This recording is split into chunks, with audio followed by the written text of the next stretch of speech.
అన్న ఈటెల గారికి, ఐఏఎస్ మాజీ అధికారి చిరంజీవి గారికి, ఇప్పుడే మాట్లాడి ఉన్నటువంటి మరి ఆర్ కృష్ణయ్య గారికి, ఎంపీ గారికి, జాతీయ బీసీ సంఘాల చైర్మన్ రాధా శ్రీనివాస్ గౌడ్ గారికి, పెద్దలు బిఎస్ రాములు గారికి, పెద్దలు అన్న సుధాకర్ గారికి, వెంకటస్వామి గారికి, మాజీ చైర్మన్ పల్లి రవి గారికి, బాలరాజ్ గౌడ్ గారికి, ఇంకా సురేష్ గారికి, బైరి శేఖర్ గారికి, ఇక్కడ ఉన్నటువంటి పెద్దలందరికీ, నరేందర్ గారు, ఇంకా సమయం తక్కువ ఉంది కనుక క్షమించాలి. పేరుపై నమస్కారాలు తెలియజేస్తూ, నేను గ్రామాల నుంచి వచ్చిన వ్యక్తిని. చిన్నప్పుడు ఎటువంటి ఊర్లో తెలుగేరి, మంగళగిరి, చాకల్గేరి, కమ్మర్గేరి, కుమ్మర్గేరి, ఈడిగేరి అని ఎట్లా ఉండేటివి. పటేల్ పట్వారు ఎవరంటే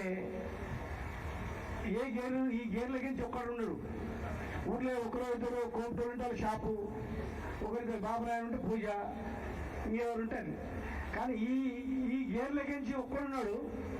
కానీ గేరికి ఒక ఇల్లు 2 ఇల్లు ఉంటే గేరెనం, 10, 20, 30 ఇల్లు ఉంటే గేరెంటాం. మరి పాల్ పటేల్ కానీ, పోలీస్ పటేల్ కానీ, సర్పంచ్ కానీ ఎవరైతారు అంటే ఇళ్ళకించి ఓడి కాడు. వీళ్ళే పోతారు, గెలిపిస్తారు.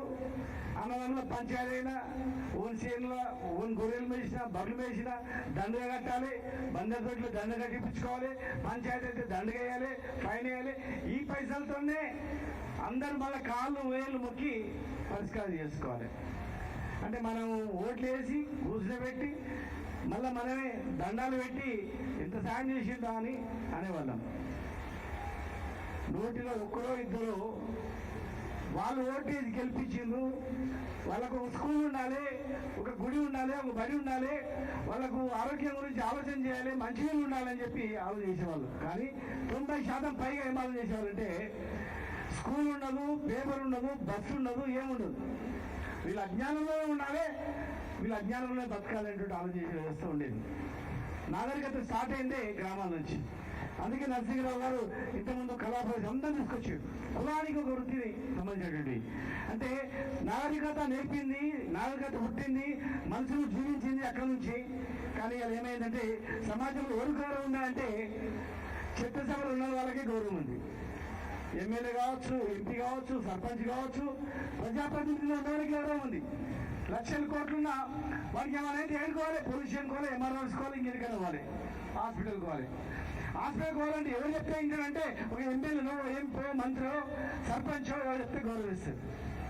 మరి అలా మెజారిటీ ప్రజలు ఎంత దౌర్భాగ్యమైన పరిస్థితిలో ఉన్నారంటే చాలా కొంతమంది కొన్ని కులాలు అయితే సర్పంచ్ కూడా కాలేదు.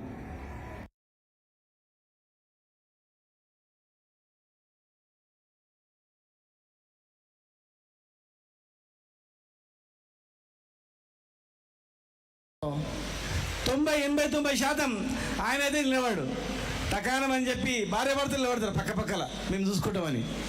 వీళ్ళని సంజాయిస్తారు, మీకు గెలవలేవరా, నీకు ఎందుకు చైర్మన్ ఇస్తాం, ఎమ్మెల్సీ ఇస్తామని. తర్వాత ఏదిగారు, ఇంకా మొత్తం పోయేది. కానీ మేము జాదుదా గారు, తర్వాత చాలా సంఘాలు, చాలా మేధావులు, విద్యార్థి సంఘాలు చాలామంది వచ్చారు.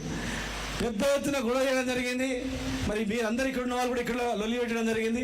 మొత్తం మీద అదృష్టవశాత్తు ఆ బిల్లు వీగిపోయినందుకు బతికి బయటపడ్డం. కానీ నిజంగానే ఇలాంటి మూమెంట్లో బీసీలకు, ఓబీసీలకు రిజర్వేషన్ లేకుండా అది పాస్ అయితే మాత్రం అతి పెద్ద ప్రమాదం ఉంది. చాలామంది తెలియదు, చాలామంది ఏదో అనుకున్నారు. మరి విఠల్ గారు తెలుసు, ఆయన జర్నలిస్ట్ రోజు అవుతుంటారు కనుక. మరి ఈరోజు ఇన్ని సంవత్సరాలైనా ప్రజలు దేశవ్యాప్తంగా సిద్ధంగా ఉన్నారు. గుర్తుపెట్టుకోండి, నేను చాలా సౌత్ ఇండియా మొత్తం తిరుగుతూ ఉన్నా. ప్రజలు చాలా సిద్ధంగా ఉన్నారు.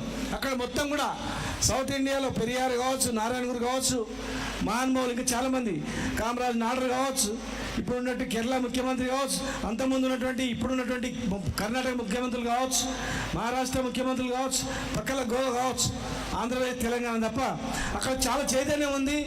చాలా ముఖ్యమంత్రులుగా, గవర్నర్గా, కేంద్ర మంత్రులుగా పనిచేసేటువంటి వాళ్ళు ఉన్నారు కనుక మరి పెరియార్ వారసత్వము, నారాయణగురు వారసత్వం ఉంది కనుక వాళ్ళు చైతన్యవంతులు చేశారు.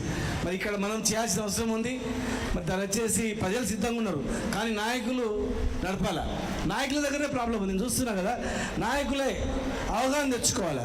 అవగాహన లేక మనం ఏం చేస్తున్నాము, మనం ఏం మాట్లాడుతున్నాము, మనం ఎవరు కళ్ళు ఓడుస్తున్నాం అని తెలుసుకోకుండా మనం ఐక్యత లేనందుకే ఇలా వీళ్ళకి ఐక్యత లేదని ఎంతో ధైర్యంగా వాళ్ళు ఆట ఆడుతూ ఉన్నారు. మీరు ఐక్యత అయింది అంటే ఖచ్చితంగా ముందుకు పోగలుగుతాం.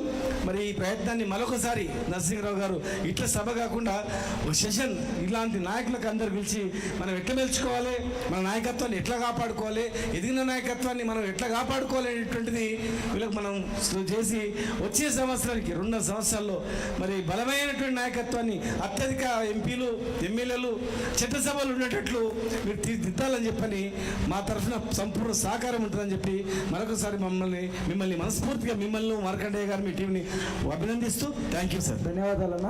బీసీ ఇంటెలెక్చువల్ ఫోరం అధ్యక్షులు చిరంజీవులు గారు మాట్లాడవలసిందిగా కోరుతున్నాం. తర్వాత వెంకటస్వామి గారు మాట్లాడతారు, ఆల్ ఇండియా ఓబీసీ జాతీయ కన్వీనర్. జై పూలే, జై అంబేద్కర్, జై